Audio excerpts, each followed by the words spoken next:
Sindicato Unificado de los Trabajadores de la DIAN presenta la siguiente capacitación. Generalidades del régimen aduanero. Buenas noches. Siendo las 7:05, damos inicio a nuestra capacitación. Hoy nos acompaña nuestra compañera Cecilia Silva, quien nos va a exponer sobre las generalidades del régimen aduanero. Cecilia es administrador financiero, cuenta con 32 años de experiencia en las aduanas. En su larga trayectoria en la DIAN ha sido jefe en diferentes áreas, tales como importaciones, definición de situación jurídica de mercancías, infracciones aduaneras, zona franca y viajeros, pues, entre otras. Pues ya sin más preámbulos, los dejo con Cecilia. Sí, buenas noches. Bueno, con mucho cariño vengo esta noche a darles como una visión general de lo que es el régimen aduanero.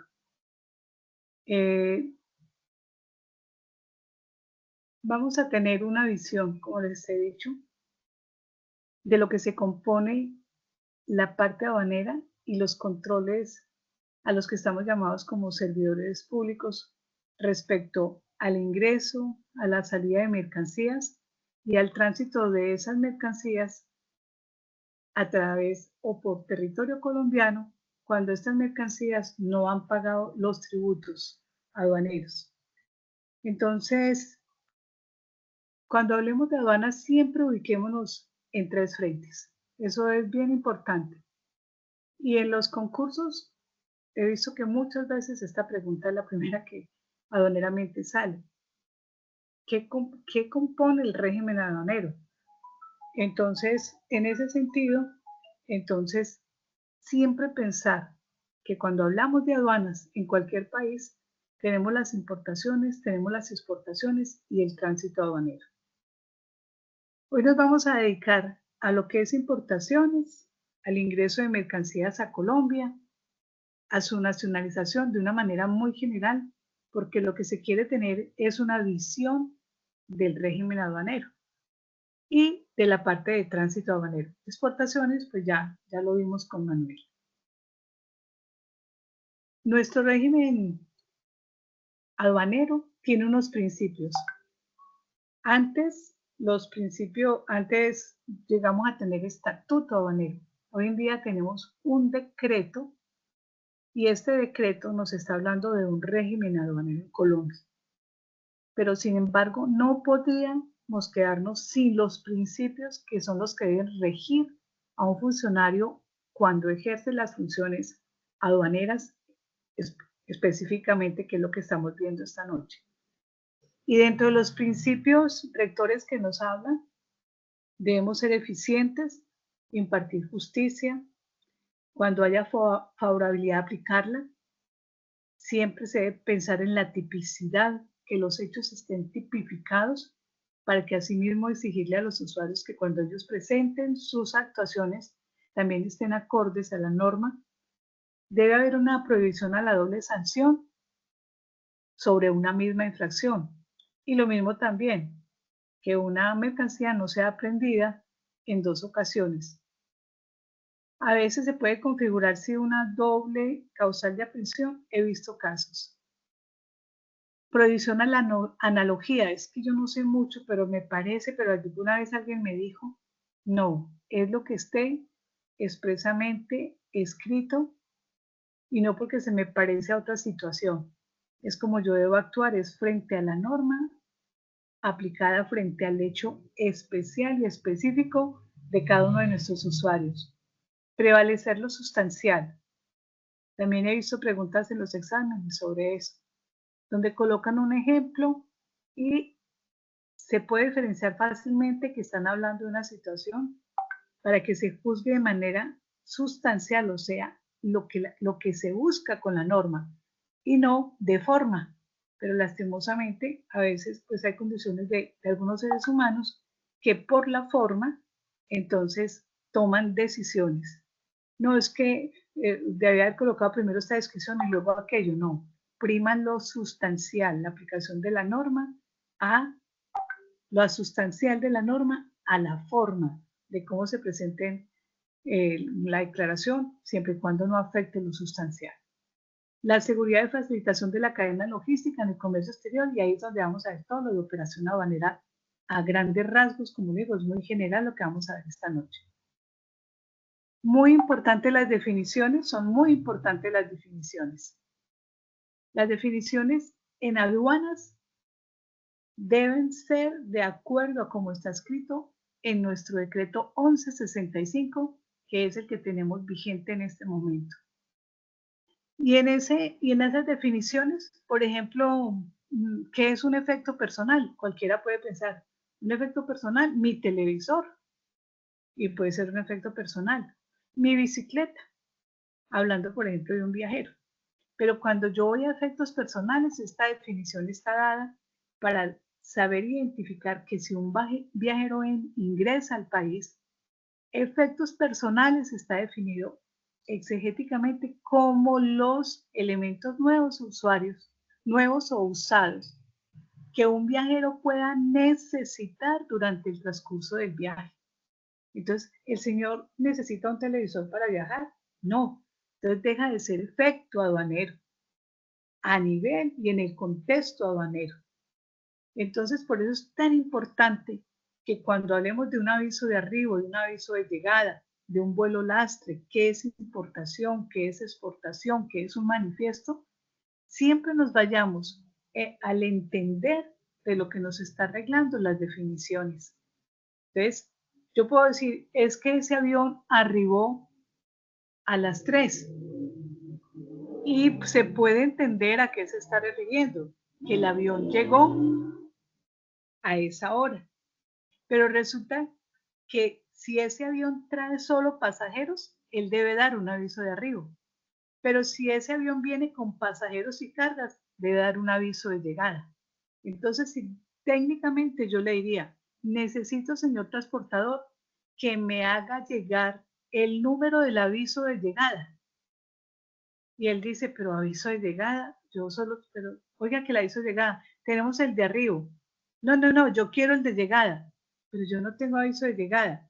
Es que él solo tiene el aviso de arribo porque solo traía pasajeros. Entonces, repito, muy importante que en cada estatuto, en cualquier código, en este momento, en esta legislación, en este decreto que tenemos para arreglar la parte aduanera, siempre que tengamos dudas, vayamos a lo que son las definiciones de las expresiones que se utilizan dentro del proceso, dentro de la norma, en este caso la aduanera. ¿Qué son los obligados aduaneros? Son aquellos, pueden ser directos o indirectos. Y los directos son los usuarios aduaneros. Recordemos que unos se habilitan, recordemos que otros se autorizan las agencias, se habilitan los depósitos. Entonces, esos usuarios que la DIAN tiene establecidos, esos usuarios que la DIAN les ha aprobado una solicitud, les ha habilitado un lugar para actuar, esos son los obligados aduaneros directos, pero indirectos, cualquier persona natural o jurídica puede verse como involucrada dentro de una situación aduanera y ser un obligado aduanero de manera indirecta. ¿Y a qué me refiero? A los que indirectamente participan en una operación aduanera. Lastimosamente, a veces hay personas que tienen que un vehículo lo prestan, indirectamente ellos se ven afectados porque transportaban quizás mercancía en contrabando o porque transportaban mercancía desde el aeropuerto a un depósito. Si bien tienen algunos requisitos, algunos no tienen que estar escritos en el RUT porque todos los usuarios aduaneros directos tienen que tener un código en el RUT. Entonces, hay que tener muy presente que esos directos ya tienen establecido unas sanciones en caso de infringir las normas. Los indirectos no, pero se pueden ver involucrados en algunas. Por ejemplo, indirectamente, si usted no da una información a la DIAN, puede ocasionársele una infracción porque no le dio la información a la DIAN. Y no necesariamente tiene que ser un usuario aduanero que esté en el RUT con una calidad que le ha otorgado la DIAN. Vamos a ver rápidamente usuarios aduaneros. Los transportadores internacionales en su RUT deben tener el código 28, los nacionales el 29, los agentes de carga el 01, los intermediarios de tráfico postal y envíos urgentes el 24, agencias de aduanas el 26, exportadores 23, importadores 23, exportadores 22, y así diferentes usuarios de las zonas francas, de acuerdo a esa calidad, el operador, el industrial, el de servicios puede tener cualquiera de esas calidades 30, 32, 34, 36. Los usuarios altamente exportadores el 38, los muelles el 27. Y en los mismos depósitos, los generales, que son, por ejemplo, almacenar, al popular, que ellos pueden ser a la vez agencias de aduana y pueden tener depósito. Es otra pregunta que la he visto en los exámenes. Un almacén general de almacenamiento, un depósito de almacenamiento puede ser una agencia de aduanas, solo ellos, pero los demás depósitos públicos no pueden ser a la vez depósitos públicos y ser agencias de aduanas. Entonces, los depósitos públicos siempre el 19, Repremundo, bueno, todos estos depósitos que muchos en cada una de las ciudades conocen, que han sido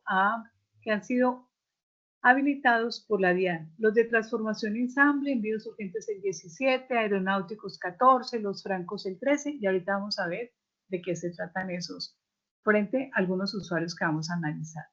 Esta es como la primera parte del 1165 en que nos da una visión general de los principios, las definiciones, los obligados aduaneros. ¿Y por qué es importante que ese usuario tenga este código en el RUT? Porque como él, a través de Muisca o a través del siglo XXI, que digamos son los servicios informáticos más grandes que tiene la DIAN, actúan y presentan declaraciones o finalizan tránsitos, algunos de estos, si ellos no tienen este código en el RUT, no le va a cargar ese rol, ese enlace con el servicio informático electrónico. Entonces, si en Muisca un transportador internacional, aéreo, o puede ser también el marítimo, o un agente de carga, no tiene ese código, no le carga al representante legal ese enlace. Cuando le carga al representante legal, él tiene una característica que puede autorizar a otros de sus empleados para que realicen las gestiones aduaneras a través de Muisca.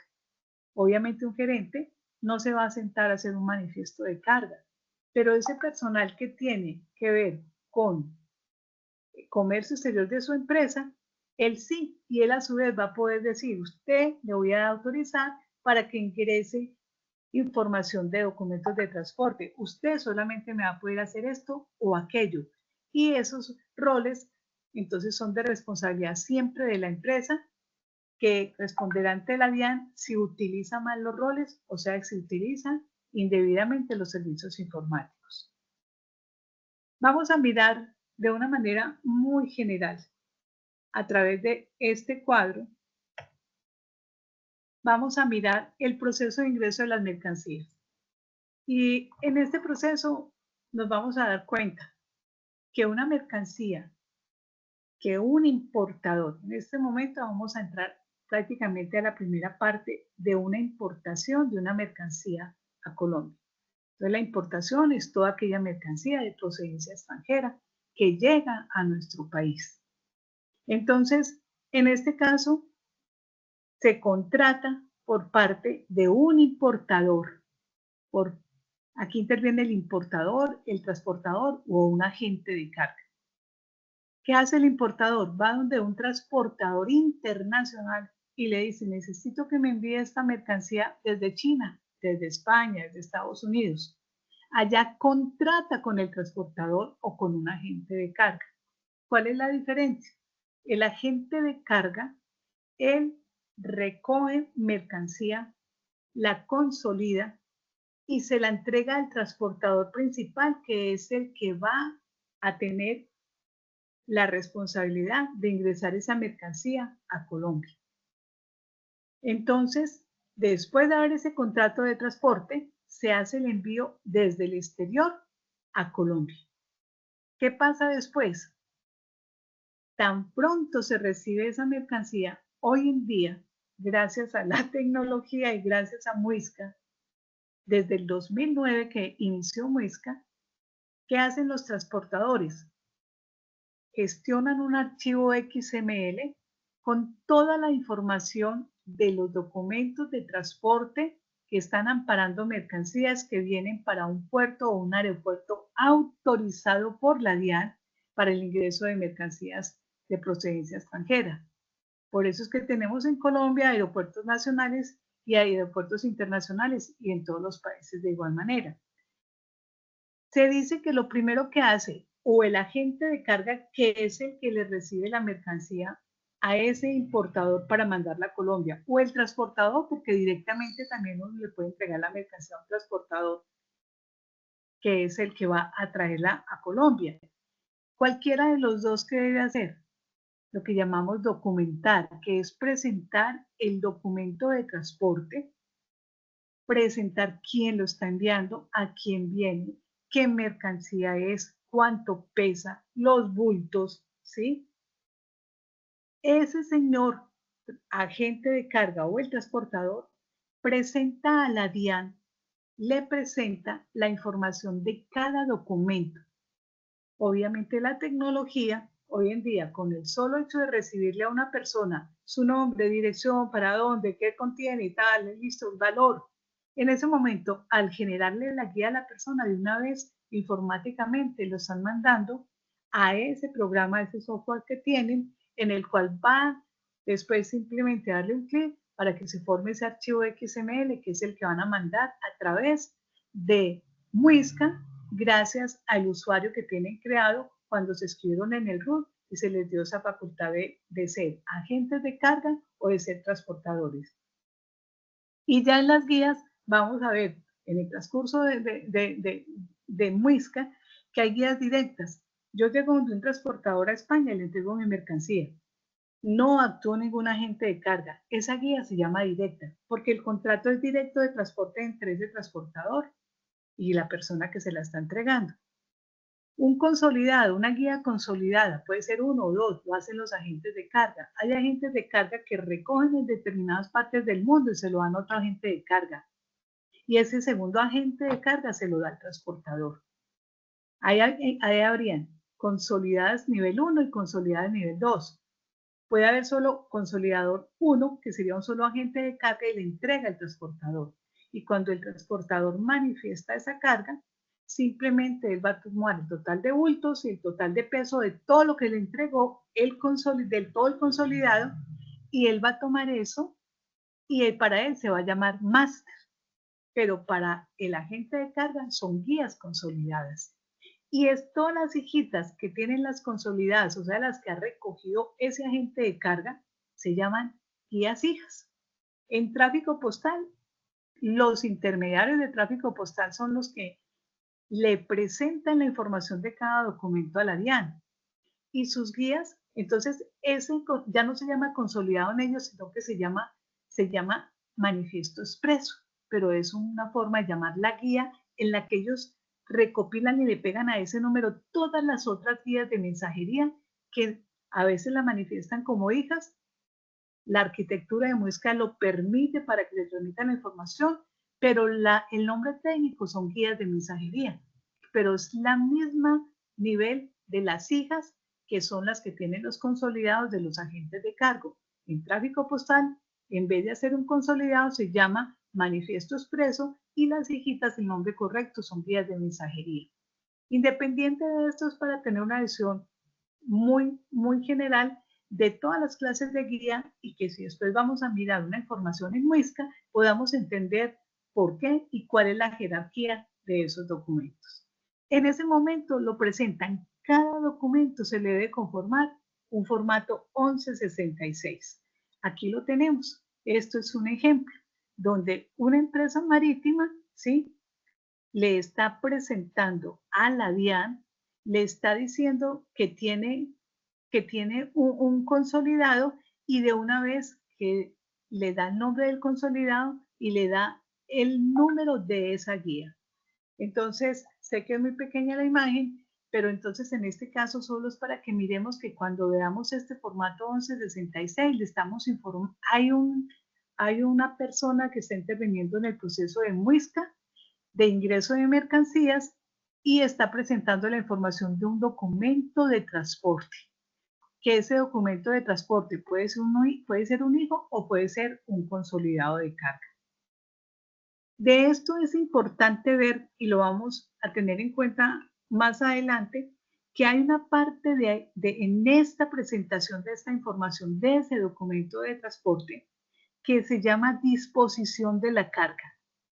Esta disposición de la carga es muy importante porque ahí es cuando yo en España le entrego a Bianca aéreo, mando una mercancía y yo le digo, esta mercancía por favor va para Repremundo 1.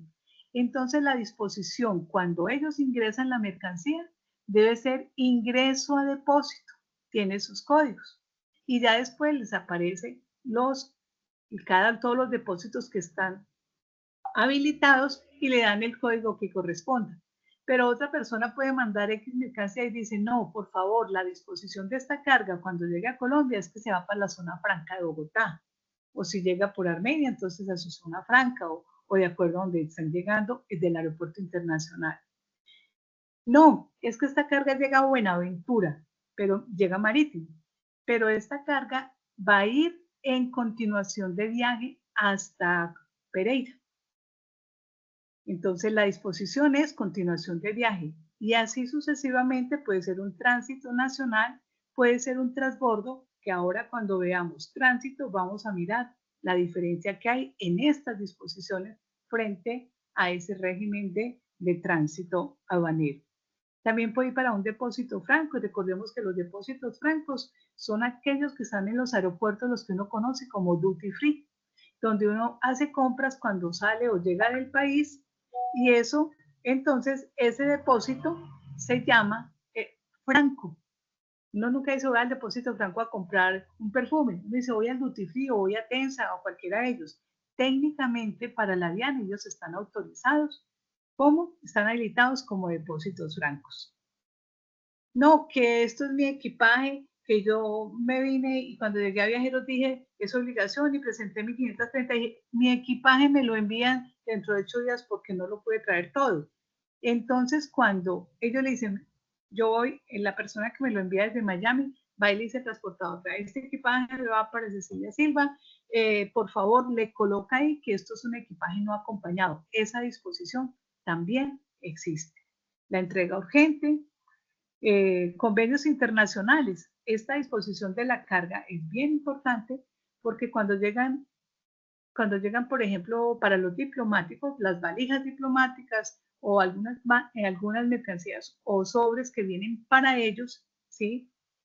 Lo mandan como valija o no como valija, pero sí por convenios internacionales. Entonces, ahí le dicen en disposición la 28, convenios internacionales, entonces quiere decir que se la deben entregar a la embajada. Y si está el convenio, pues simplemente con una carta, y en muchas aduanas ni siquiera piden carta después de que sí sepa que viene para una embajada y que hay un representante de la embajada que tiene la autoridad o la facultad para reclamarla, lo puede hacer. En estos convenios internacionales también se pueden mandar los repuestos que de acuerdo al convenio de Chicago van para un avión de matrícula extranjera que esté averiado o varado, en este caso en Colombia.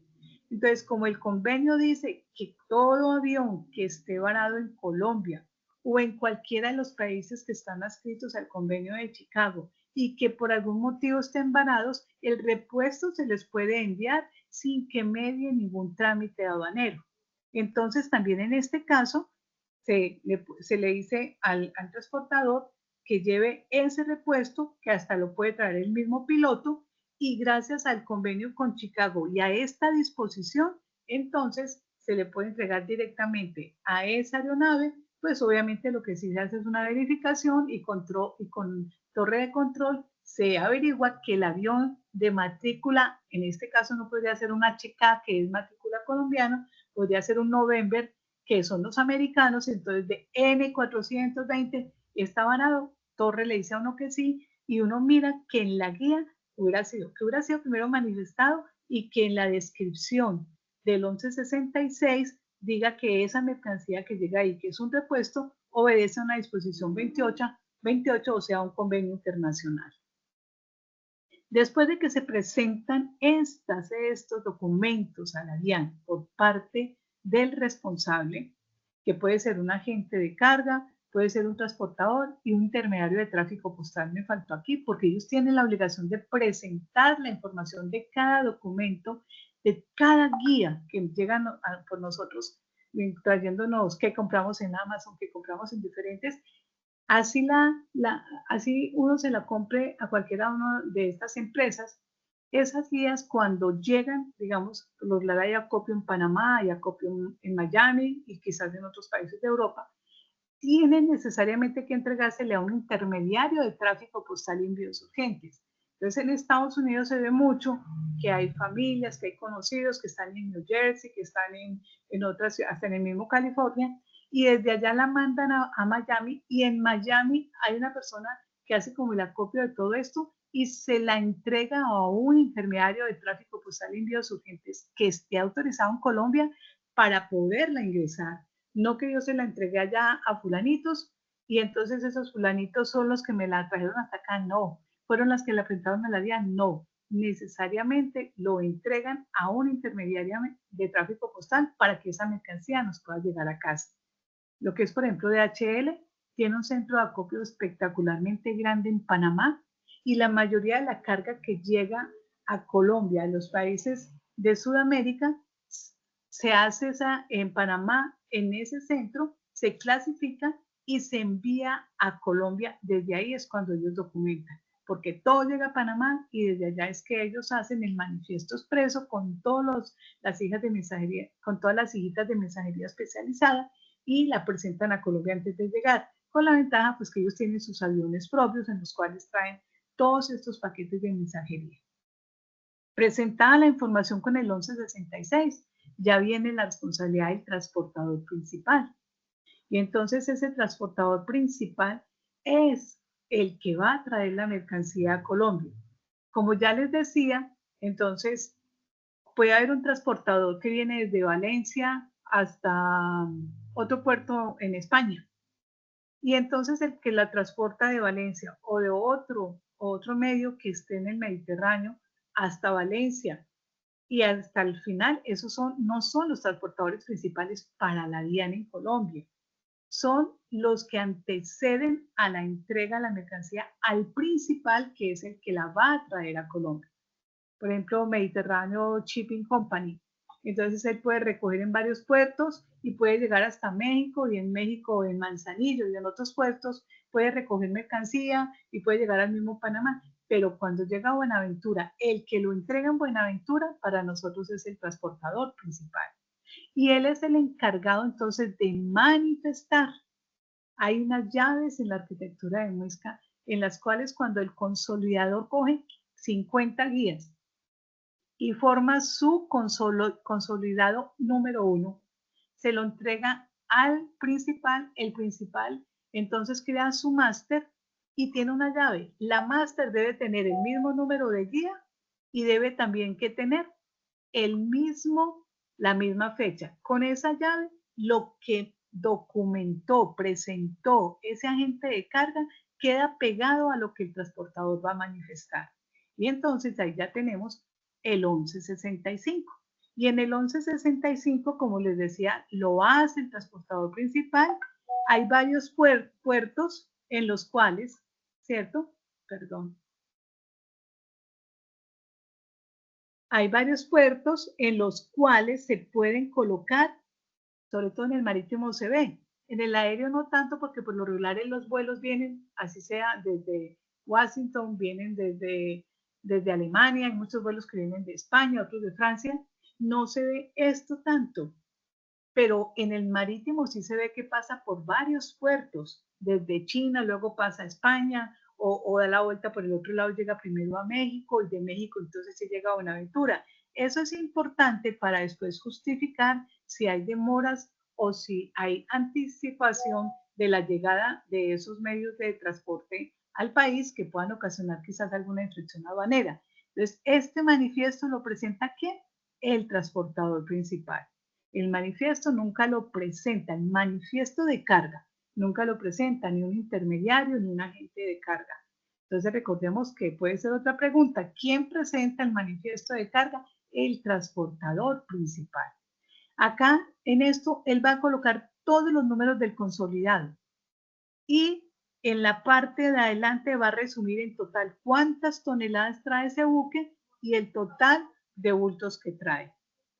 Después de esto, también es responsabilidad del transportador principal presentar el aviso de llegada. Era cuando les decía que hay una diferencia. ¿Quién presenta el aviso de llegada? El transportador principal. ¿Cómo lo presenta? El transportador principal dice que cuando es en el marítimo, ¿sí? Cuando es en el marítimo, entonces él, cuando da en la libre plática, y cuando es en el aéreo, cuando el avión esté ubicado en el lugar de parqueo. ¿Qué es la libre plática? En la parte marítima, la libre plática es cuando pueden ya descargar, pero eso se da esa autorización cuando las entidades sanitarias se suben al buque y miran que todo esté en orden y que no ofrece ningún peligro a nivel de salubridad el descargar o el descender la tripulación o los pasajeros de acuerdo a la clase a la clase en que si es mixto, ya dijimos que es mercancía y pasajeros, si es solo carga o si son solo viajeros, al tipo de viaje, de acuerdo al tipo de viaje, él se sube y dice, son aptos, los que vienen ahí, no ofrece peligro en salubridad pública, pueden descender, eso se llama la libre plática. Entonces, para que entendamos, ellos tan pronto sea eso, quiere decir que pueden empezar las operaciones marítimas. Y en el aéreo es cuando el controlador del aeropuerto le dice, en la posición 54 usted puede aterrizar, le dice al vuelo de Turkish, por ejemplo. Cuando el avión llega a ese punto, desde ese momento, inmediatamente debe presentar el aviso de llegada. Igualmente, los transportadores marítimos en la libre plática, entonces presentan el aviso de llegada, que es el formato 1206. Si fuera un buque o si fuera un avión que llegue con solo pasajeros, ya no presentaría este 1206, sino que estaría presentando el formato 1300, que es el de aviso de arriba. Antes de que empiecen, bueno, tan pronto ya pueden empezar a descargar o algo. Sin embargo, antes de que hagan ese informe del aviso de llegada, la autoridad aduanera puede intervenir. ¿Y cómo interviene? Él, a través del servicio informático, entonces él se mete y empieza a seleccionar quizás importadores.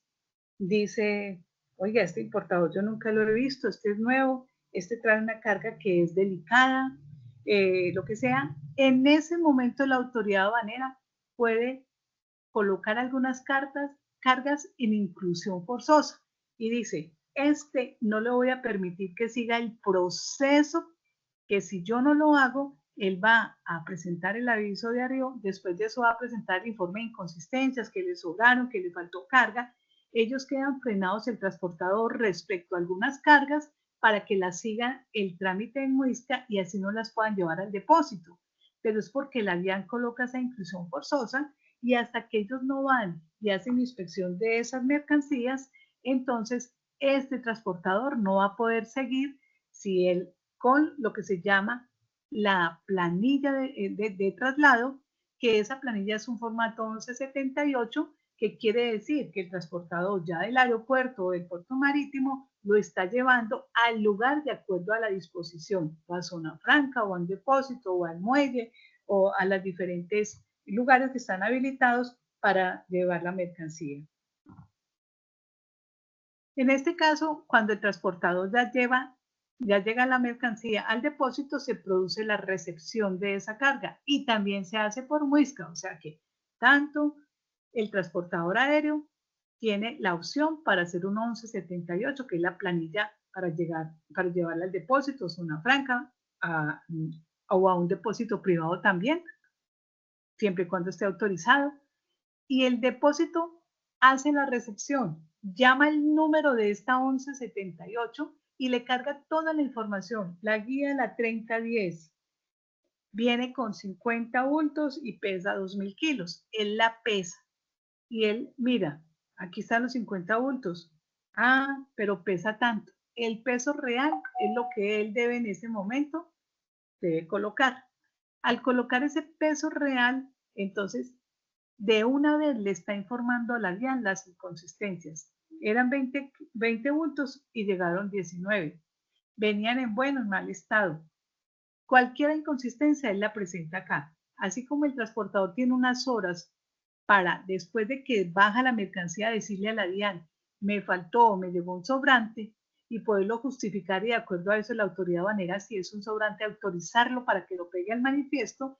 También el depósito presenta informes de inconsistencias que puedan traer las guías que reciben. ¿Y qué es lo que aparece? Cuando ellos hacen el 1314, cuando ellos hacen ese formulario, entonces inmediatamente se produce lo que se llama informáticamente en una comunicación entre dos fases. Y esa es que Muisca le migra a siglo XXI la cantidad de bultos y el peso de la mercancía que está entrando de acuerdo a cada documento de transporte. Entonces, en ese momento queda cargado en siglo XXI y ahí es cuando ya puede empezarse el proceso de nacionalización. Y al empezar el proceso de nacionalización, entonces van a tener, si es un depósito del mes, a efectos de que puedan presentar la declaración de la declaración 500, ¿sí? Y que si no la presentan al mes, entonces va a quedar en abandono si no solicitan prórroga. Entonces ahí empecemos. Dentro del mes pueden nacionalizar todo el proceso, los requisitos, los vistos buenos y todo lo que tiene que hacer la agencia de aduanas, o si no el importador, si no lo hace, pero no fue porque no pudo, porque no tenía un visto bueno, porque por la situación que sea, y el dinero no le alcanzaba para pagar los tributos, antes, incluso el último día del mes calendario, él debe presentar una solicitud de prórroga. Si llega el 3 de enero al 3 de febrero, máximo el 3 de febrero, debe presentar la solicitud de prórroga y se la van a dar por un mes más. Durante ese mes puede nacionalizar común y corriente.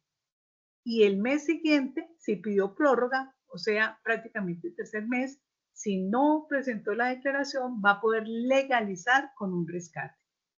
Si no presentó prórroga, al mes siguiente del primer mes, después de haber del manifiesto de carga, se empieza a contar desde la fecha del manifiesto de carga, entonces él va a poder presentar la declaración de legalización con el famoso rescate.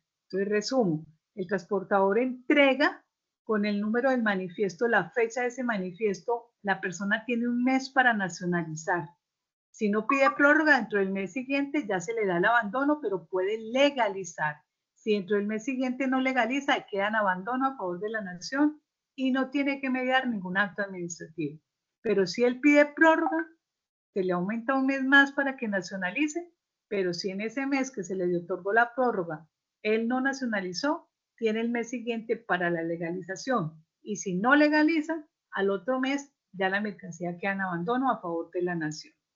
Hace muchos años, a todas estas mercancías había que hacer con el grupo de control de usuarios hoy en día, se llamaba el grupo de depósitos, había que hacerles resolución a guía por guía cuando quedaban en abandono. Hoy en día se entiende que el solo hecho de que no se hayan nacionalizado, entonces esa mercancía queda en abandono legal a favor de la nación sin que medie acto administrativo. Denme un segundito. Bueno, sigamos. El que, después de que se presenta la declaración 500 en siglo XXI, gracias a que migró la información desde Muisca a siglo XXI y ya tiene todos los documentos, entonces se procede con el pago de los tributos. Después de pagar los tributos, viene la selectividad para el levante. En el levante pueden entonces tenerse en cuenta que pueden haber tres formas de obtenerse levante. Uno que sale automático porque la selectividad desde los que manejan la gestión de riesgo de nuestra entidad, entonces le otorga el levante automático. Quiere decir que ya la mercancía queda en libre disposición, sale la mercancía con destino a la persona pues, al lugar donde se va a entregar la mercancía ya nacionalizada. ¿Qué más puede pasar ahí? Que puede salir para levante físico, con inspección física. Entonces, ahí interviene el inspector de aduanas y tiene todo un proceso y un término de determinado tiempo para poder inspeccionar la mercancía, para poder verificar el valor, el origen, la clasificación arancelario, las modalidades, el tipo de declaración si corresponde, si cuenta con todos los vistos buenos. Si cuenta con todo esto, otorga el levante y también entonces, ¿qué?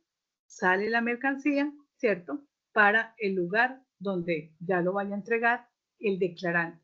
Recordemos que en una declaración 500 el declarante puede ser una agencia de aduanas o puede ser el importador. Hace unos años solamente hasta 1.000 y después se subió a $2.000, uno podía nacionalizar de manera directa, uno como persona natural. Y después de esa cifra, solo a través de una agencia de aduanas actuando como declarante. Hoy en día el importador puede actuar de manera directa como declarante y como importador, sin que hayan restricciones en valor o en clases de mercancía. Como el inspector vio todo esto, le dio levante físico y revisó mercancía frente a los documentos y todo, pero también puede haber una inspección, sale para inspección documental, que solamente es verificación de los documentos y no tiene que mirar la mercancía, ¿sí? Pero si él considera que de pronto tiene una duda, ¿sí?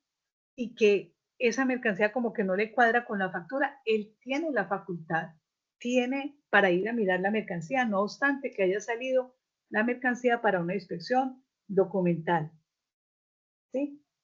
Entonces, no es mucho lo que a veces se presenta con inspección documental, pero todo eso depende de lo que le arroje la selectividad, que eso lo da, vuelvo y repito, el sistema de gestión de riesgos. Ya después de que ya tiene levante y que haya sido, porque todo estaba de acuerdo, entonces finaliza, digamos, el proceso de nacionalización y de acuerdo a la modalidad de importación, la mercancía queda en libre o en restringida disposición. En libre disposición cuando paga todos los tributos, cuando todo quedó completamente con el levante, y en restringida es que hay una suspensión quizás de pago de tributos o porque es una franquicia que queda sujeta a un paso posterior, que ya lo vamos a ver en las modalidades, para que quede en libre disposición. También, ¿qué puede pasar en esta inspección física documental? Que puede haber una suspensión de otorgamiento de levante. Le faltaba un visto bueno, la subpartida no era. También hay un proceso que se debe respetar por parte del funcionario tanto en tiempo como en la forma, y hay unas condiciones que debe cumplir el importador o declarante para obtener ese levante después de haber sido suspendido. Que entre los 5 días presente la justificación al valor, que dentro de los 2 días siguientes o tal presente ese visto bueno, que constituya una garantía. Todo este proceso, eso amerita es un estudio muy juicioso para que lo pudiéramos entender en esta noche, pero solamente los estoy hintando de lo que puede pasar cuando se suspende el levante. Puede ser por valor, por origen, por clasificación, por modalidad. Cualquiera una de estas situaciones puede ocasionar, si se subsana dentro del término que dice la ley, entonces se da levante, pero si no se subsana muy poquitas veces, pero algunas pueden ocasionar aprehensión de la mercancía, que es una medida cautelar. Pero si dentro de esta inspección física o documental, cuando ya se confronta con la parte física, se encuentra que no se superan determinadas situaciones, como que hay mayor mercancía y no frente a la declarada, puede proceder la aprehensión. Que se están importando mercancías que son de prohibida importación, también puede venir la aprehensión. Si se produce la aprehensión, viene ya un proceso de decomiso que puede ser un decomiso directo o un decomiso ordinario. El decomiso directo está condicionado a que valga menos de determinadas VT y a determinadas mercancías como los licores, lo que son los licores, lo que son los perfumes, lo que son como unas 7 o 10 clases de mercancías que van para decomiso directo independiente de lo que valgan.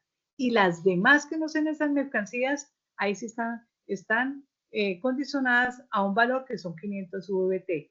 Si pasan los 500 VT y no son esas mercancías que siempre, para las cuales siempre será el decomiso directo, como los hidrocarburos, como los perfumes y como todas estas mercancías, ahí sería para un decomiso ordinario. Y el procedimiento cambia administrativo en cuestión de instancias, lo veremos en la última diapositiva. Entonces, en términos generales, es el proceso de ingreso de las mercancías y nacionalización de estas cuando ingresan al país. Bueno, vamos a mirar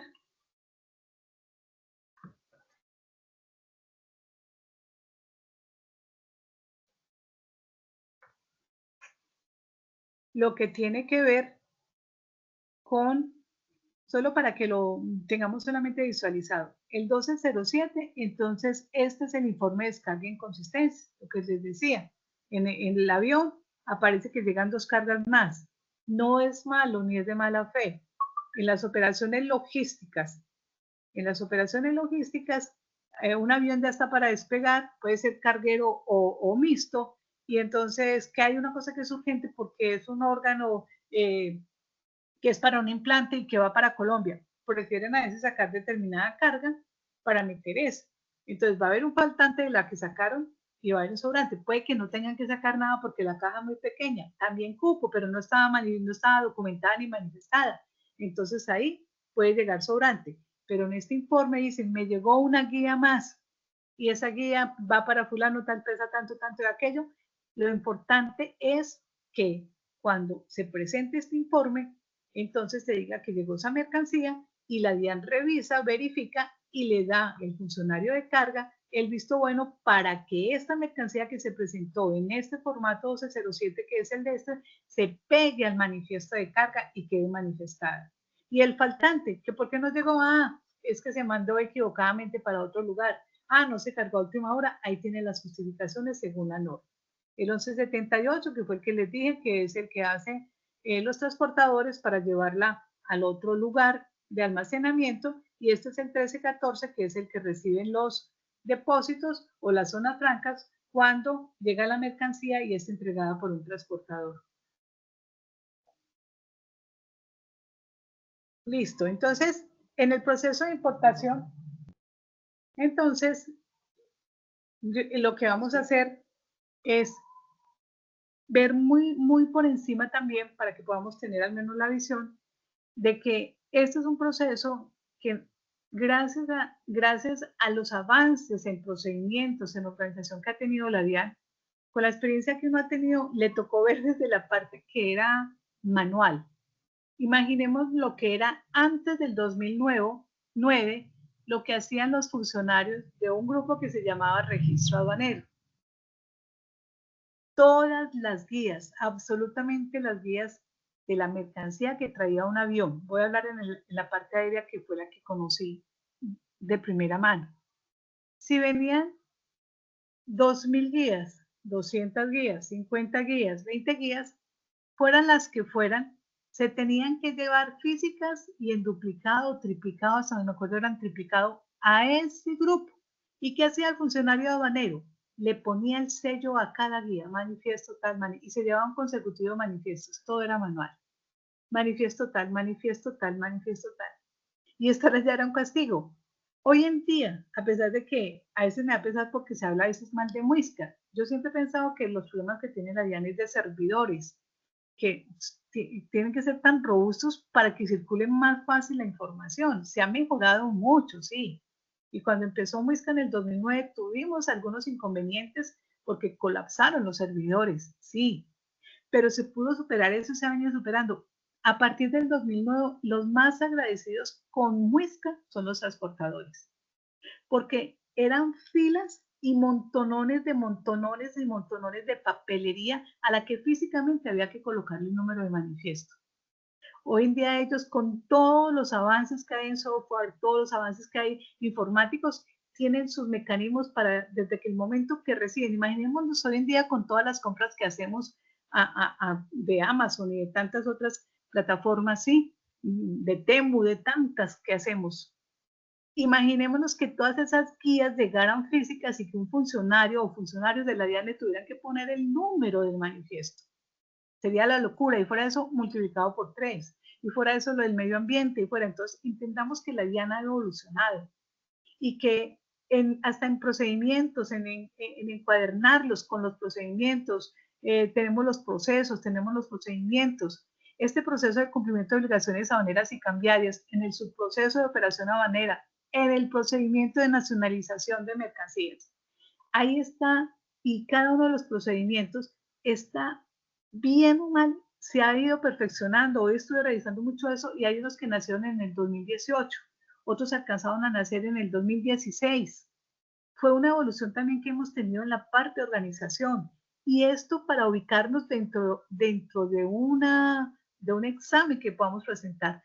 Nos sirven mucho estos procedimientos. En este 188, que es la condensación de lo que acabamos de ver, de lo que hace una agencia de aduanas o lo que hace un importador, ahí está escrito cómo y qué es lo primero que se debe hacer cuando se va a nacionalizar mercancía. ¿Qué debe hacer el inspector? ¿Qué debe hacer todo el depósito? Todo esto, ¿qué debe hacer? Ahí está. Si queremos darle una visión general y concreta sobre cada uno de estos procedimientos, vamos a estos resúmenes que tenemos, en este caso el 188 de la nacionalización de mercancías. Ahí nos va a decir qué tiempo se tiene, dentro tanto el inspector actúa. Digamos, la inspección se debe hacer máximo al día siguiente del orden de su práctica, o sea que el sistema lo arrojó para inspección física. Y eso sí, dentro del término de almacenamiento del depósito, la zona franca. Hay un término para presentar la declaración de importación. Entonces dice, usted puede nacionalizar una mercancía dentro del mes siguiente, que ya lo hemos dicho, pero también hay otras declaraciones que son las anticipadas. Si llegase a estar en funcionamiento, en aplicación, perdón, el último decreto que está modificando, el 1165, la mayoría de las declaraciones tendrían que pasar a tipo anticipada. ¿Qué quiere decir anticipada? Tipo anticipada quiere decir que hay mercancías que por la subpartida deben ser presentada, la declaración debe ser presentada con determinados días, ya quedó en 5 días antes de que llegue la mercancía, o sea, antes del 1206, que es el aviso de llegada. Toda mercancía va a tener un 1206. Si viene mercancía, no puede haber aviso de arribo, siempre será un 1206, aviso de llegada. Entonces resulta que yo voy a presentar esa aclaración mínimo 5 días antes de que dé el aviso de llegada. ¿Sí? Entonces, con el aviso de llegada, empiezo a contar desde el día en que llegó hasta, desde el día antes al aviso de llegada, porque dice antes del aviso de llegada. Si llegó un 30 de julio, la mercancía tenía que presentar anticipada porque la subpartida lo obligaba, entonces tendría que ser 30, llegó el 30, el aviso de llegada, 29 sería el primer día, 28, 27, 26, 25. Entonces, como mínimo el 25. De ahí para atrás el 24, el 23, con más de 5 días no hay problema, pero mínimo 5 días antes de que llegue la mercancía yo debo presentar la declaración anticipada. ¿Qué es lo único que me queda faltando de esa anticipada? Que me digan qué manifiesto con el que arribó, actualizan la declaración de importación, solicitan el levante y viene el proceso de nacionalización. Pero en cuestión de término para presentar una declaración 530, lo debo hacer dentro del 171, que es el mes siguiente, si está en un depósito habilitado o de acuerdo al depósito privado, las condiciones que tenga, o anticipadas si la subpartida lo obliga. Por ejemplo, los textiles, todo eso tienen que presentarlo. Hay algunos que tienen que ver con la parte, por ejemplo, de aluminio o algo, que también la tienen que presentar anticipada, habiendo unas excepciones, ¿sí? que si son OEAs, que si va para el Estado, hay unas excepciones para que no la presente, aunque la subpartida sea esa, que todo lo que viene de la hermana República Bolivariana de Venezuela, todo, y ahí están todas las subpartidas, se tienen que presentar anticipado. Eso está dentro de la resolución 46 modificada por la 39, ahí está muy clarito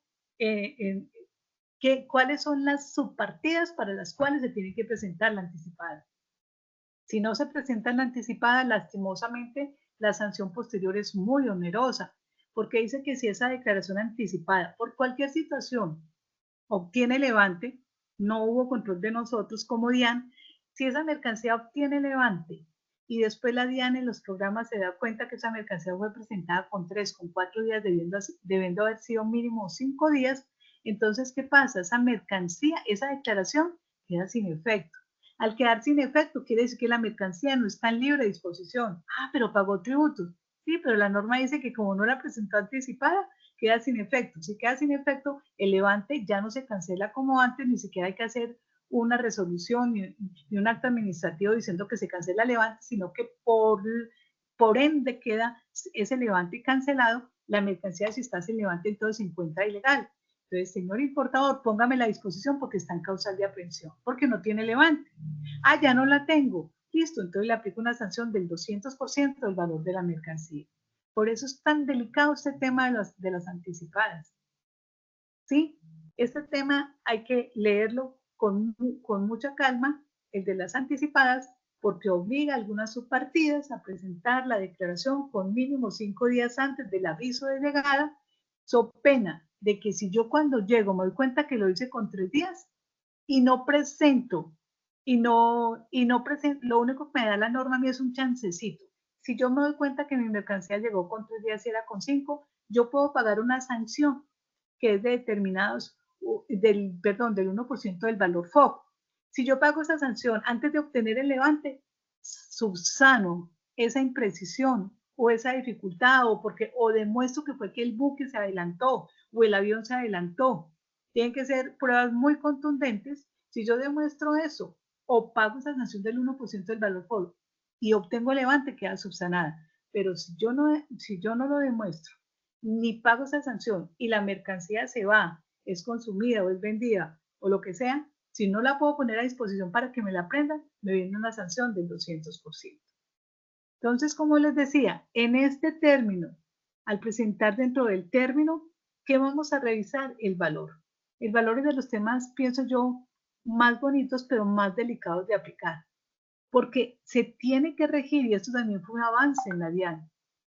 Nosotros teníamos dentro del mismo decreto o estatuto cuando lo tuvimos que se hacía así y asá, pero siempre hemos estado nosotros con la comunidad andina y resulta que la OMC es la que regla las normas sobre valoración y también la decisión andina, que es la 571, que es el reglamento comunitario con esta resolución 1684, es la que nos dice qué métodos debo aplicar yo de valoración. Y siempre va a decir que el primer método es el valor de transacción de las mercancías, que ¿cómo se demuestra? Pues con la factura, que es el documento por excelencia para demostrar un precio realmente pagado o por pagar, porque voy a hacer un giro posterior. Que si no tengo una factura, que afortunadamente más del 90 y no sé cuánto por ciento pueden ser, y se les aplica el primer método, entonces me tengo que ir a un segundo método, luego a un tercero, cuarto y quinto y sexto método. ¿Qué es el valor de entonces el segundo? El valor de la transacción de las mercancías idénticas. Ah, pero tengo que saber que es una mercancía idéntica, que sea la misma mercancía, que venga del mismo país, que venga del mismo proveedor, para que yo pueda poderla considerar idéntica. Creo que fueron muchos errores los que se cometieron a nivel aduanero, porque a un inspector le parecía que esa mercancía era idéntica, es que es igualita y podría no ser idéntica, y además no venía del mismo país. Entonces las cuestiones de negociación pueden ser muy diferentes, entonces se puede volver un tema muy subjetivo. Por eso me parece interesante que en nuestro 1165 y cada uno de estos fuimos evolucionando y nos dimos cuenta que solitos nosotros no nos manejábamos. Nosotros colocábamos una lista de precios. Si no cogen esta lista de precios, si no ajustan el precio que usted traía, entonces no sigue la mercancía. Muchas veces se satanizó mucha mercancía que entró legalmente. ¿sí? ¿Por qué? Porque si yo tengo una negociación y yo me compro 50.000 relojes, ¿sí? No me va, posiblemente me van a dar un mejor precio que si me compro 100, que si me compro 5.000. Entonces éramos tan cerrados que no, es que este reloj ya entró a $3 cada uno y usted me lo está trayendo a $1. Pero miren la cantidad. Entonces el tema de valoración es de escudriñarlo mucho, de estudiarlo mucho, de mirar estos métodos, de mirar jurisprudencia, de mirar también demandas que tuvimos internacionales, de mirar mucho el acuerdo de valoración de la OMC para que lo podamos aplicar con qué? Con justicia, con base en lo sustancial.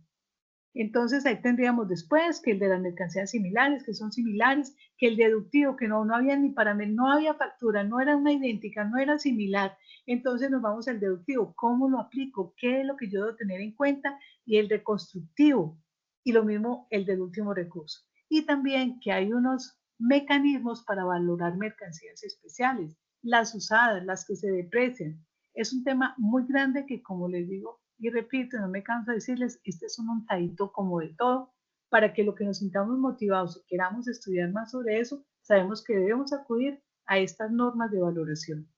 La clasificación arancelaria, siendo un tema también muy técnico, pienso que puede ser, entre comillas, un poco más fácil y no tan sensible como el de valor.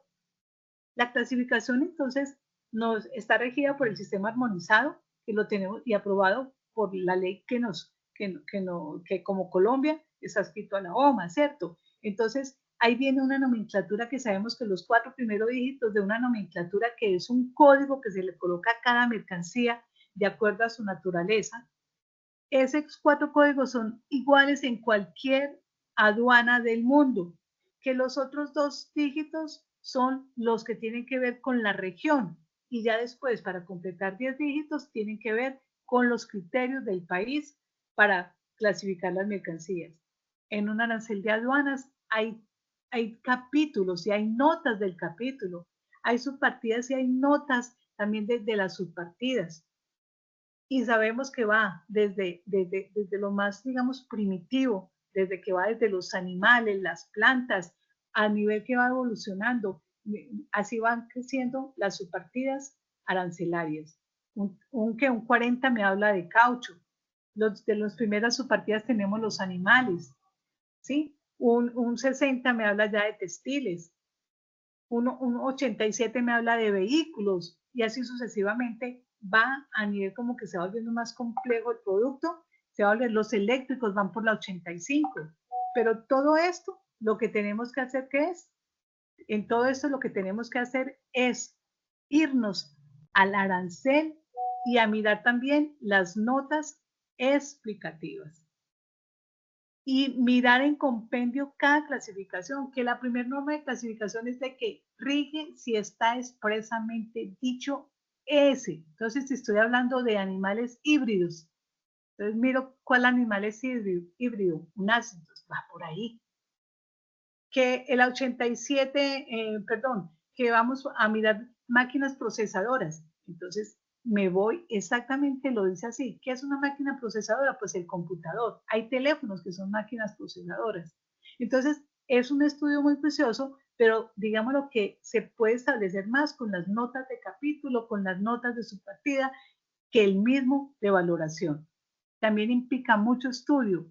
Cuando yo ingresé a la DIAN, tuve la fortuna de estar los últimos meses antes de que fusionara la DIN con la DAN. Ahí estaban los famosos aforadores y el aforador tenía que haber hecho un curso de 2 años y medio para ser aforador y haberlo aprobado, porque lo ponían a estudiar y no podía ejercer las funciones de aforador hasta que no tuviera, digamos, el título de aforador, que eran 2 años y medio de estudio. Y de esta manera, yo pienso que ahora que hay tanto compañero que va a renovar y está renovando la DIAN, y son compañeros que son muy estudiosos, que le pongan sentido y cuidado a esta parte técnica porque es muy lindo y es lo que hace una verdadera aduana. La parte técnica en cuestión de clasificación, en cuestión de valor. El origen es un tema también que solamente les coloqué el artículo con el que empieza, pero recordemos que las normas de origen están regidas por los convenios internacionales, bilaterales, convenios internacionales necesariamente. ¿Y ahí qué dice? Hagamos este tratado y las mercancías tales de tales subpartidas, perdón, de tales partidas, porque ahí hablan de las 4 primeras y ya después ya se extiende. Esas mercancías, si usted no me le cobra, o yo lo voy a cobrar cuando ingrese a mi país, tanto. Y cuando ingresen a su país, pues tanto. Estas van a ser libres si son producidas en su país. Usted no me le cobra las que yo produzco en mi país. Entonces vienen todos esos convenios internacionales y ahí es cuando entra este pedacito que es muy importante, que es el origen, los certificados de origen. Hay países todavía, y lo seguirán habiendo, en que solamente unas firmas pueden certificar que ese producto sí es hecho en ese país. Entonces, en operación aduanera, en las seccionales pequeñas como la que estoy en Manizales, pero en Bogotá, pues es un grupo que está adscrito al jefe de operación aduanera. Aunque es informal, pero es un grupo ya grandecito. Son funcionarios que tienen un rol, que sus firmas están certificadas para poder decir que se tienen que hacer unos estudios previos a eso para poder decir que la mercancía realmente es producto nacional. Aquí veo a mis compañeros muy acuiciosos y ellos van a las empresas, miran cómo lo producen, lo hacen con una responsabilidad hermosa para poder después firmar un certificado de origen. Lastimosamente, hay convenios que son pues más laxos. Por ejemplo, digamos, hay convenios que se dice, el certificado de origen lo puede dar el importador, lo puede dar el fabricante, lo puede dar tal, y ponen hasta 3 o 4 que pueden dar un certificado. Lastimosamente se presta. Para ellos no, porque mueven de quizás una cultura de mucha responsabilidad, pero se presta para que otras personas vayan y mercancía de China en ese país le coloquen hecho en United States para ser exactos, y entonces llegan aquí que hechos de Estados Unidos, y entonces como tenemos tal convenio para tales subpartidas, esa va por esa y no pagan. Y después se dan cuenta que efectivamente no era un producto. ¿Por qué? Americano. Porque es que allá le dan responsabilidad, pero también le dan libertad al que vende la mercancía, al que la fabrica, pues no habría tanto problema con el que la fabrica, pero a diferentes sujetos dentro de la cadena logística para que expidan el certificado de origen. Entonces, en Colombia sí somos, pues, lastimosamente lo tenemos que hacer más bien exegéticos. ¿Quién es el que puede emitir el certificado de origen? Entonces, ahí tenemos este grupo de compañeros que de manera responsable tienen que hacerlo de acuerdo pues, a cada política que se lleve en cada uno de las diferentes seccionales, que debería ser la misma, pero también hay procedimientos. Volvemos a los procedimientos muy importantes para saber cómo se debe generar un certificado de origen, que va a dar la exención o la exclusión de un pago de un tributo. Modalidades de importación. Este tema dentro de la declaración también es muy importante. Ese tema de la modalidad, por ejemplo, ordinaria. La ordinaria es la que llega, la mercancía se clasifica, se le da el valor de acuerdo a la factura, de acuerdo al método de valoración, y en esa se pagan los tributos y decimos, se encuentra en libre disposición. ¿Qué quiere decir en libre disposición? Que puedo disponer de esa mercancía porque aunque es importada, cumplió con todos los vistos buenos, cumplió con todos los pagos de tributos, de IVA, todo lo pagó, queda en libre disposición. ¿Qué pasa con la de franquicia? Esa esta de franquicia pues se le dice por convenios, por tratados, goza de una exención total o de una parcial. ¿De qué? De tributos aduaneros. Puede pasar, por ejemplo, con los diplomáticos. Recordemos que los diplomáticos cuando vienen a Colombia, ellos pueden ingresar los vehículos que vienen o para la embajada como sede o que vienen para ellos como diplomáticos. Y entonces ellos acá no se les cobra ni el IVA ni el gravamen. ¿Por qué? Tiene que ver mucho con los convenios que hay también de que lo que usted le haga a mis diplomáticos, yo se lo hago a sus diplomáticos. Reciprocidad. Entonces, embajada rusa, cuando llega un colombiano a cumplir allá deberes diplomáticos, allá le hacen la declaración de importación, allá no le cobran tributos, todo eso. Ellos quieren que aquí también se haga lo mismo. Y a veces es complicado porque no tenemos esa mentalidad o no se ha tenido en cuenta que hay un funcionario aduanero que aunque no debe utilizar un siglo XXI para hacer una declaración con un rol especial o con algo, tendría que tener toda la responsabilidad para que pueda cumplir con esa reciprocidad.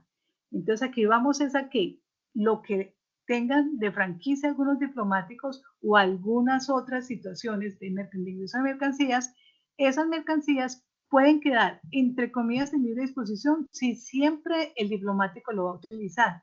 Pero cuando deja de tener el diplomático porque van a cambiar todo el parque automotor de la embajada o el consulado, o porque el diplomático terminó misión, él puede vender ese vehículo, pero cuando lo vende ya no sigue con franquicia para el colombiano que se lo compre. Entonces en ese momento ese colombiano tendrá que pagar el IVA. Ya entonces dejó de ser con franquicia y por eso estuvo con una exención parcial de tributos, pues mientras duraba esa calidad de diplomático. Hay otra que seguramente por ser del Estado siempre va a tener la franquicia, ahí sí sería, goza de una exención total. Reimportación para perfeccionamiento del pasivo. Entonces, esta es mercancía que se exporta. Todo. Cuando hablemos de reimportación es porque la mercancía fue exportada previamente. Entonces, esa mercancía fue exportada temporalmente. ¿Para qué? Para transformarla, para repararla. ¿Sí? Entonces, eso, cuando yo traigo esa mercancía que mandé allá para que me la perfeccionara, se llama reimportación por perfeccionamiento pasivo. Y entonces, la norma que dice, como esa mercancía estaba acá, yo la mandé para que me la perfeccionara, cuando me regrese, páguenme los tributos sobre el valor agregado, sobre las partes que le coloco nuevas, sobre el valor de la mano de obra. Cada uno, vuelvo y les digo, es un untadito porque cada una tiene todos sus artículos en los cuales podemos estudiar completamente cada modalidad. Reimportación en el mismo estado.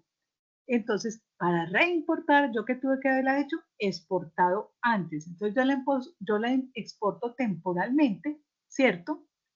Y para cumplir una función. Pero esa mercancía tiene que estar aquí para poderla exportar y volverla a traer en el mismo estado sin pagarle nada a la nación, tiene que estar en libre disposición.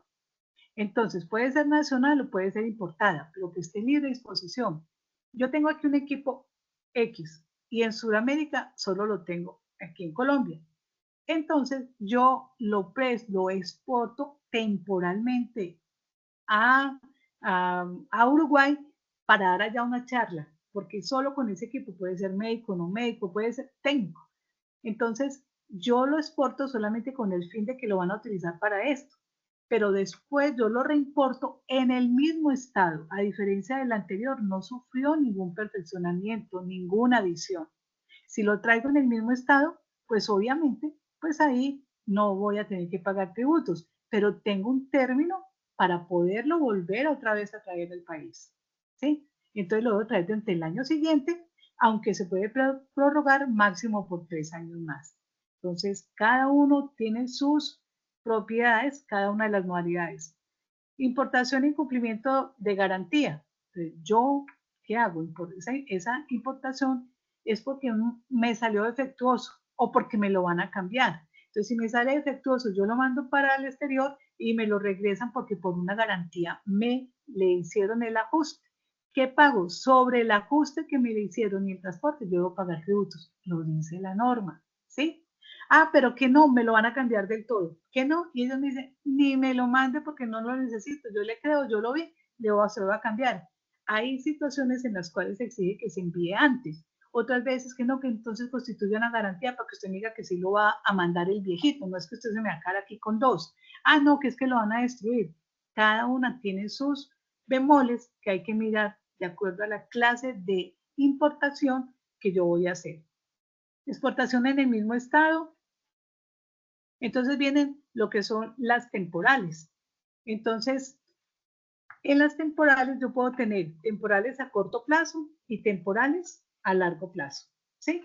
Entonces, en las temporales a corto plazo son mercancías que yo traigo, por ejemplo, para usar en conferencias, en seminarios, también, por ejemplo, máquinas que voy a utilizar para dar una demostración, pero se vuelven a ir, los circos, ¿qué más? Científicos también, planos, maquetas o algunos deportivos. Entonces lo puedo traer temporalmente y también tiene su normatividad. A una les debo constituir garantía y otras están exentas de la constitución de la garantía. Puede ser a 6 meses, ¿sí?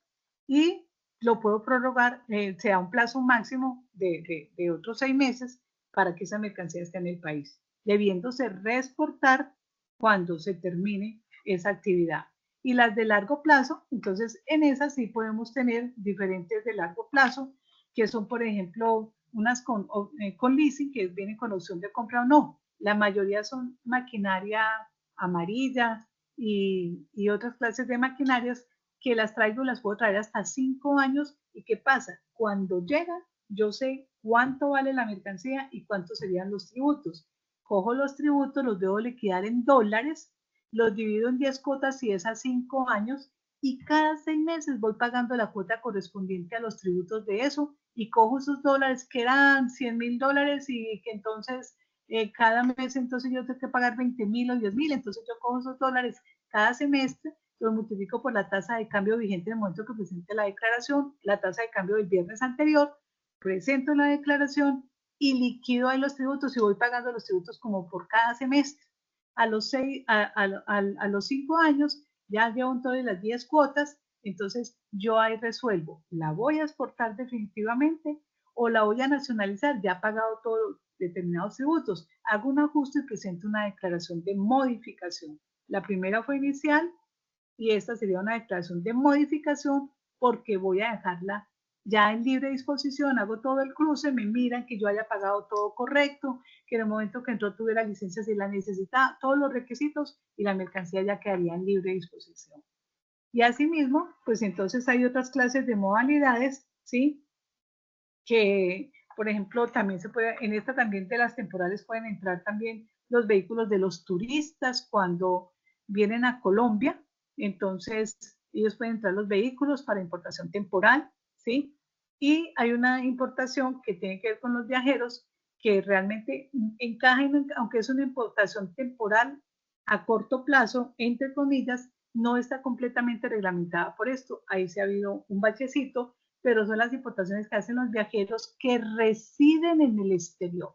Un colombiano la puede hacer si demuestra que reside en otro país.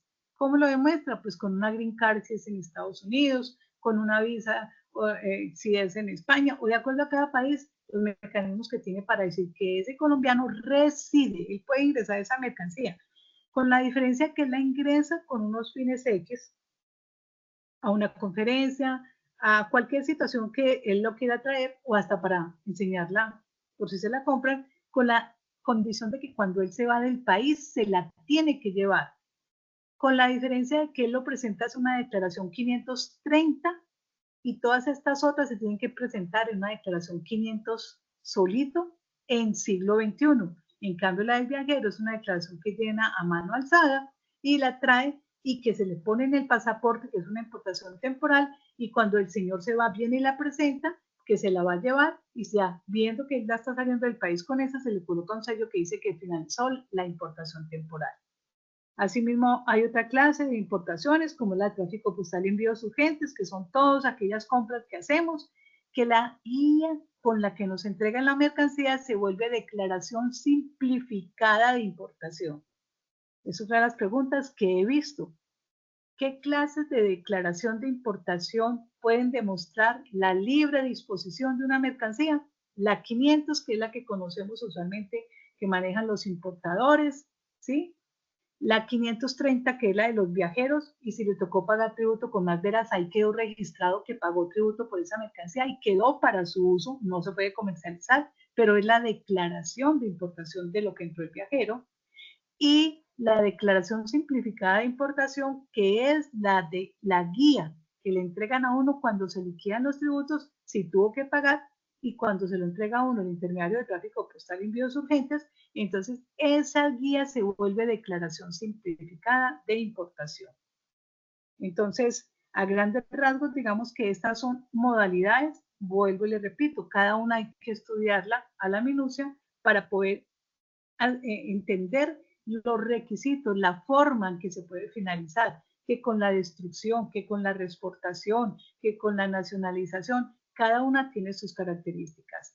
La que tiene que ver, por ejemplo, con transformación y ensamble, pues llegan estas declaraciones anticipadas con la mercancía, dentro de determinado tiempo tienen que presentar la declaración, luego tienen que presentar cuando ya hayan transformado, ensamblado el vehículo, tienen que presentar la declaración y que entonces va con la subpartida del producto final. Y que todo lo que les quede residual, ahí sí con la subpartida de cada una de esas partes, si es un resorte, si es algo eléctrico, se tiene que nacionalizar por eso, o se aplica una destrucción, se solicita la destrucción.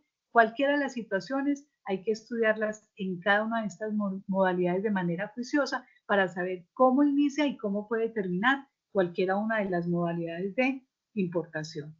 Dentro de las declaraciones, entonces entendamos que en los tipos de declaración está la inicial, está la de corrección, que quiere decir que se equivocó en algo. Hay correcciones, declaraciones de corrección que las pueden hacer a mutuo propio. Otras sí tienen que pedirle autorización a la DIAN.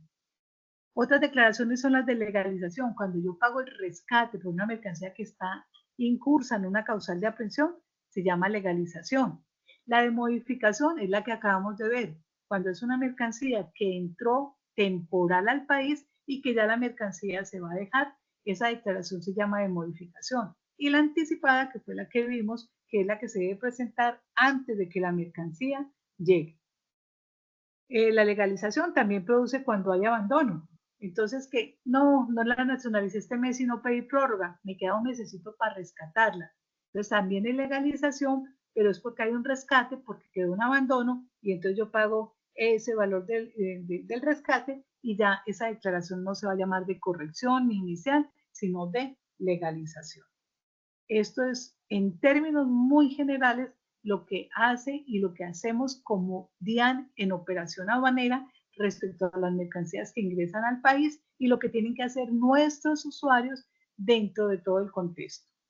En estos minuticos que nos quedan, entonces vamos a ver el régimen. Antes se llamaba el régimen de tránsito, hoy en día en este 1165 lo llamamos régimen de tránsito aduanero, transporte, movilidad multimodal, cabotaje y transbordo. Bueno, en este régimen tiene que ver con aquellas mercancías que se transportan por tierra o por aire, que han ingresado al país y que no son nacionalizadas en el lugar de arriba.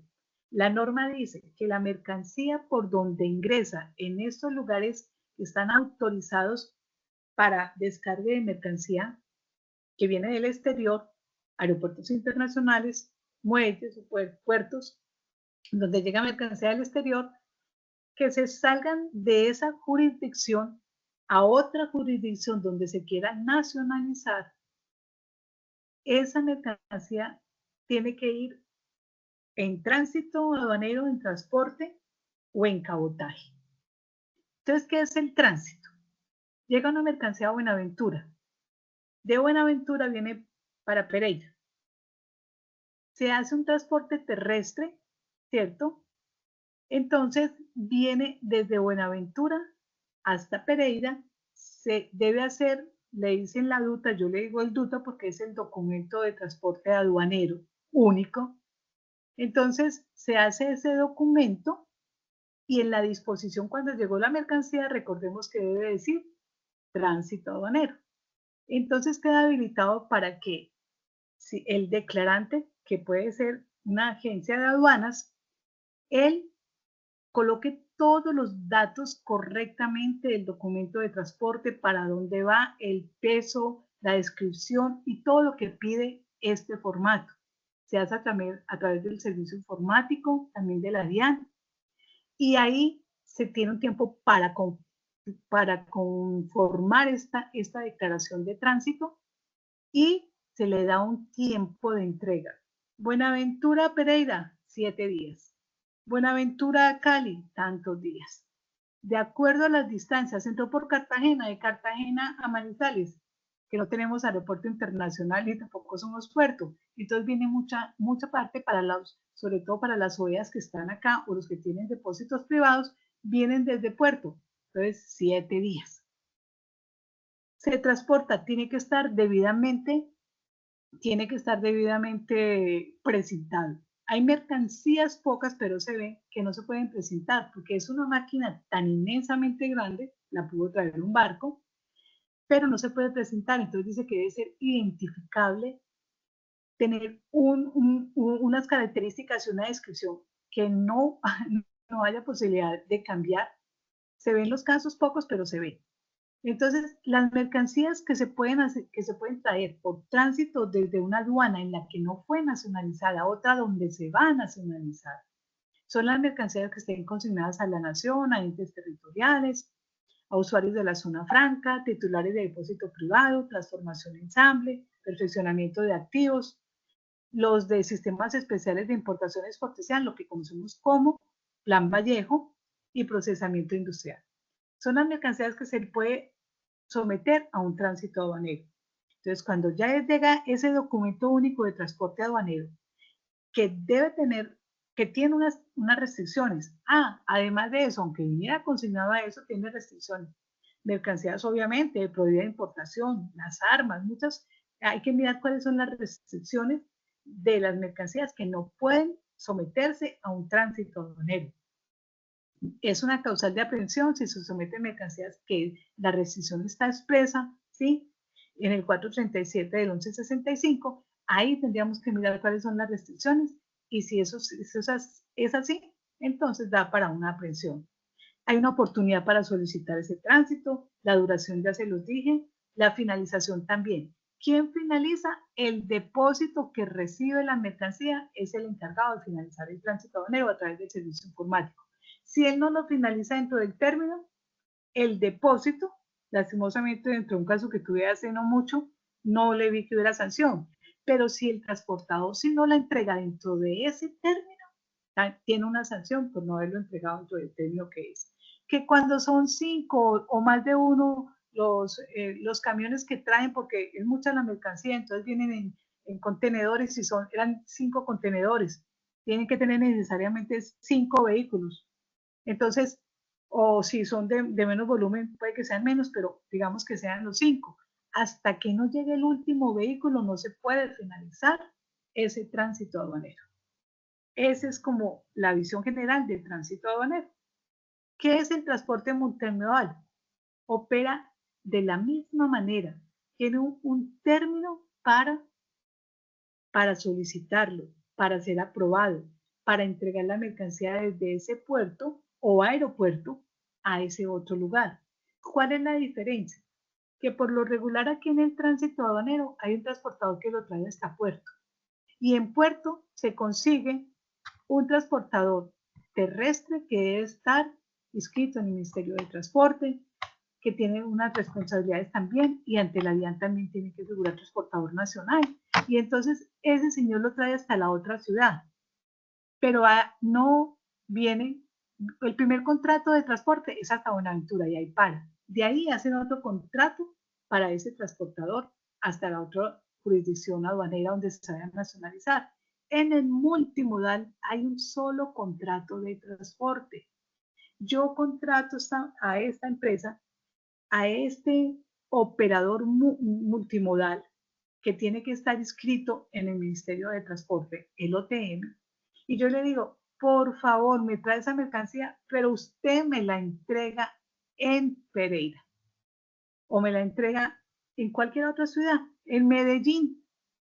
Hay un único contrato con ese operador y él responde por la mercancía del descargue y todo en puerto y de continuar con el transporte. Él ahí puede utilizar los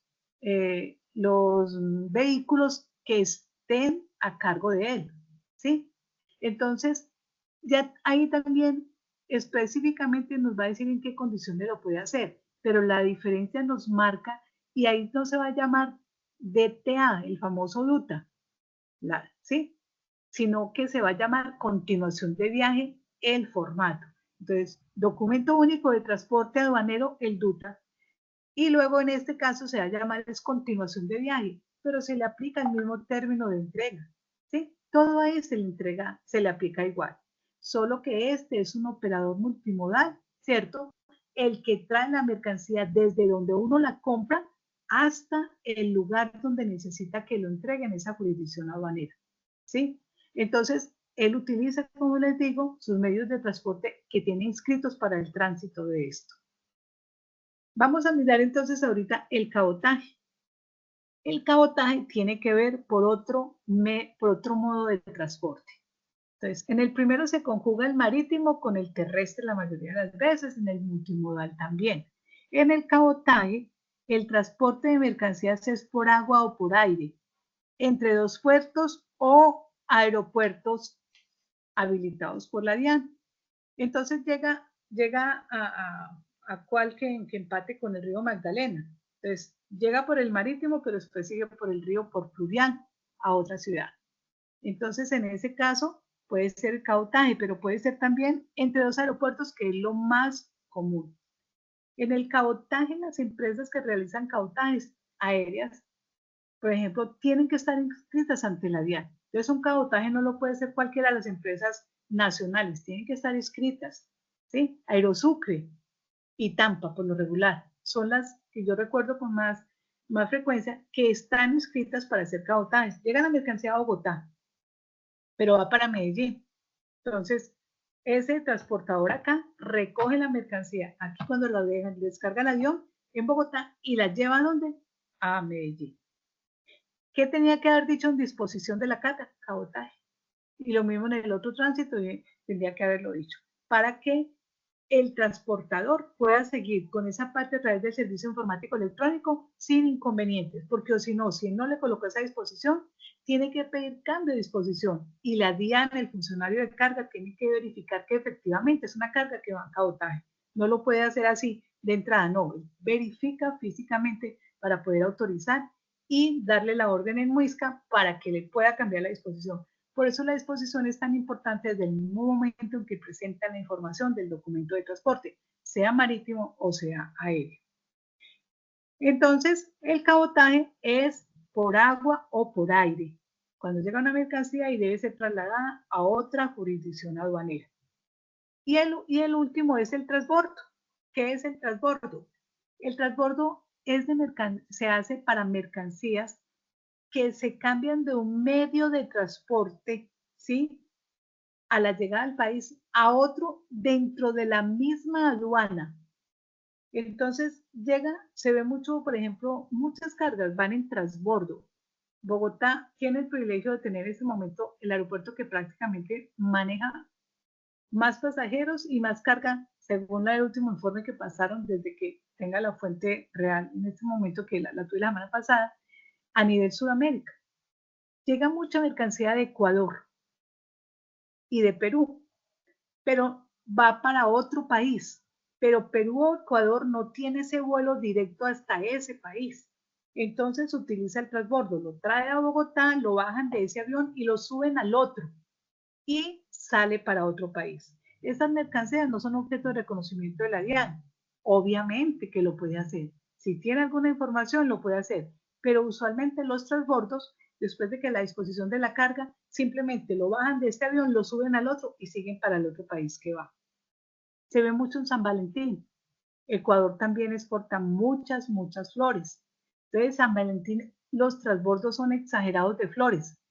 Tanto las flores colombianas van en una exportación normal y en este caso es un transbordo porque llegaron las flores a Bogotá y en Bogotá se bajan, se meten de una vez al otro avión para que sigan sobre todo para Estados Unidos.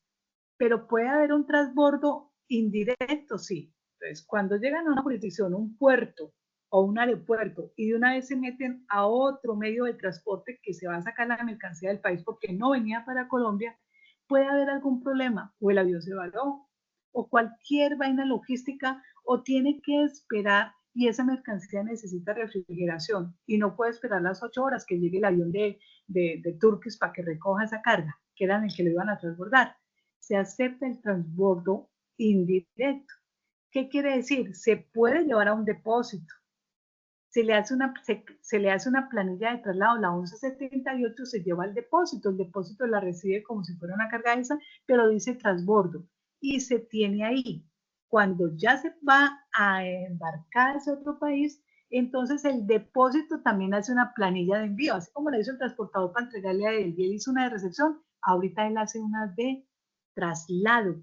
Y entonces, donde hace esta planilla de traslado, ¿a quién? A la aerolínea que lo va a llevar. Ese transbordo directo, entonces es cuando se introduce mercancía que venía en transbordo en un avión o en un medio de transporte de otro país y una vez embarca. Y el indirecto es cuando se realiza desde un depósito. La mercancía llegó a Colombia, pero hubo necesidad por lo que sea de llevarlo a un depósito y del depósito sale para subirlo a ese avión. Entonces ahí se daría un transbordo indirecto. Conclusión, tránsito aduanero, transporte multimodal, cabotaje y transbordo es el régimen en el cual se circulan mercancías que han ingresado al país sin que estén en libre disposición, las cuales estarán bajo control aduanero. El tránsito es importante decirlo, el tránsito no se debe abrir ese contenedor hasta que nos llegue a la otra aduana de destino. Si por alguna situación sufre alguna avería o una autoridad de antinarcóticos de la policía o algo quiere revisarlo, debe llamar a la ANIAL. Si en una jurisdicción X venía, iba para Medellín y llegando a tal parte sufrió algún incidente ese vehículo, a la aduana de la jurisdicción de ese lugar debe trasladarse hasta ese lugar para ir a mirar las condiciones de ese tránsito. O si es necesario abrir el contenedor, la aduana de ese lugar, la más cerquita, es la que debe acudir, pero siempre estará bajo control aduanero, no bajo control de la policía, no bajo control de otros organismos, siempre bajo control aduanero. En eso debemos seguir teniendo el coraje de saber que somos autoridad y que debemos nosotros ser los responsables y creérnosla que somos nosotros los aduaneros los que tenemos la autoridad y la facultad para ejercer esos controles. Y finalmente, les quiero hablar muy rápidamente de exportaciones, como ya les dije que sería el otro régimen, ya lo vimos con Manuel, en este caso el régimen sancionatorio, que es como lo final y lo más triste para nuestros usuarios, ¿cierto? En este momento, las reglas generales que tiene el régimen sancionatorio es que están en el decreto 920 del 2023, que recordemos, en este momento está en estudio y también el gobierno está requiriendo que hay que hacerle una modificación. De hecho, algunos quizás participaron en observaciones que se le hizo se le está haciendo a este decreto y se hicieron estas observaciones porque lo quieren y quieren como sea cambiarle la estructura. Sigue funcionando el 920 muy similar a como estaba la parte sancionatoria en el 1165. Hay unas reglas generales, se clasifican las sanciones, que graves, gravísimas, leves, ¿sí? Y hay una gradualidad. También hay una situación en la cual el usuario que esté en curso en una infracción que le implique una sanción, entonces se puede allanar reconociendo que cometió esa falta y se puede allanar de acuerdo a el porcentaje que para cada una de estas sanciones dice. Me parece importante que en este momento cada usuario aduanero, de acuerdo a sus obligaciones, se le indica qué infracción ha cometido. Que el declarante es responsable de lo que coloca en una declaración. Entonces, si fue una agencia de aduanas, usted colocó tales cosas y usted es un auxiliar de la función pública, y si usted colocó mal tales datos, usted le aplica una sanción de tantas UDT. Está dicho que es para el declarante. Hay otras que no, que en valor el responsable es el importador. ¿Por qué? Porque es que el declarante le está auxiliando la elaboración de esta declaración, pero él no es responsable de cómo negoció usted ni cuánto le van a pagar. Y si usted le entregó una factura que no era, él de buena fe, él hizo su contrato con usted y usted me entrega la factura, me entrega tal y tales cosas. Si no eran esas, ¿quién responde? Es el importador. Y así sucesivamente, que el transportador tiene que entregar dentro de los 2 días siguientes a que llegue la carga al aeropuerto, tiene que entregarlo en los depósitos a la zona franca. Lo entregó el tercer día. El transportador principal era el responsable. Que ese transportador no reside aquí, un Turkish o cualquiera otro de los, un KLM, pues señor, usted tiene que tener un representante aquí en Colombia. Y por eso tienen algunos que les manejan su usuario, pero el que responde ante la DIAN es KLM o Turkish, el que sea. Entonces, eso hay que tenerlo en cuenta que en este momento y siempre ha estado que cada usuario, de acuerdo a la obligación, tiene unas responsabilidades y si las infringe, entonces, ¿qué? Tiene una infracción y cada infracción pues tiene una sanción, puede ser pecuniaria. Hoy en día existe la figura que es una novedad para aduanas que duró muchos años sin tenerla, que es la amonestación, donde uno llama a ese usuario y le dice, mire, esta situación la veo honesto. De todas maneras, lo invito a que usted mismo, ¿cierto?, lo analice y de considerarlo, allánese y presente el oficio, presente el recibo en el cual pague la sanción y para poderlo, ¿cierto?, para poderle, y con eso se cierra el expediente, ¿sí? Hay otras sanciones que si él no lo hace, pues entonces se sigue un proceso, se aplica un requerimiento ordinario, se le hace. Después de eso se aplica el REA, se le hace. Después la resolución sanción. En otros se puede aplicar el REA, o sea, el requerimiento especial aduanero. Entonces, cada proceso está reglamentado claramente de cómo se debe hacer para imponer una sanción. Pero lo que sí es importante es que hay otras que pueden dar suspensión o cancelación. Pero también ha sido garantista. ¿Por qué? Porque se crearon unos comités a nivel regional y a nivel nacional para imponer una suspensión o una cancelación. Porque no podía ser como le diera X funcionario responsable de tal dependencia, de decir, no, le cancelamos la autorización o la habilitación. Entonces, digamos que todo eso es lo que se ha buscado ser muy garantistas con el usuario. En este caso, con el proyecto que hay para el 920, no sé cómo lo mire cada uno desde su perspectiva, no soy abogada, pero ahí no se está hablando de cada usuario, sino los que intervienen en este proceso.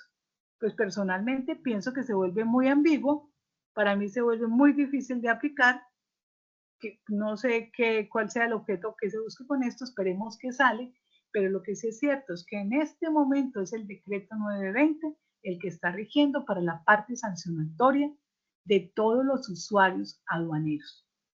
En causales de aprehensión y en los procesos de definición de la situación jurídica de esas mercancías aprehendidas, también están en 920 y hay quien nos dice que cuando hay causal de aprehensión que prácticamente recopiló las mismas que habían en el 647 del 1165, hoy en el artículo 69 del 920, prácticamente recopiló todas las causales de aprehensión. Entonces, si usted esa mercancía está en curso en una causal de aprehensión, hago un paréntesis, recuerde que la sanción siempre estaremos hablando de una conducta, de un ente jurídico o persona natural. Y en cambio, en aprehensión siempre estaremos hablando de mercancías. Aduaneramente no aprendemos personas. Ya en otras clases de estatutos, pues sí se habla de la aprehensión de personas, sobre todo en el penal. Pero nosotros aduaneramente cuando hablemos de aprehensión siempre va dirigido a mercancías, que eso es una cascarita también en los exámenes, ¿sí? Y en este otro, entonces, el proceso de decomiso se pueden dar dos, el directo, que ya más o menos les expliqué, y el ordinario, que es un poquito más largo. En el directo, el acta de aprehensión se vuelve una resolución de fondo, es una decisión de fondo. El acta de aprehensión en un decomiso de directo es una decisión de fondo.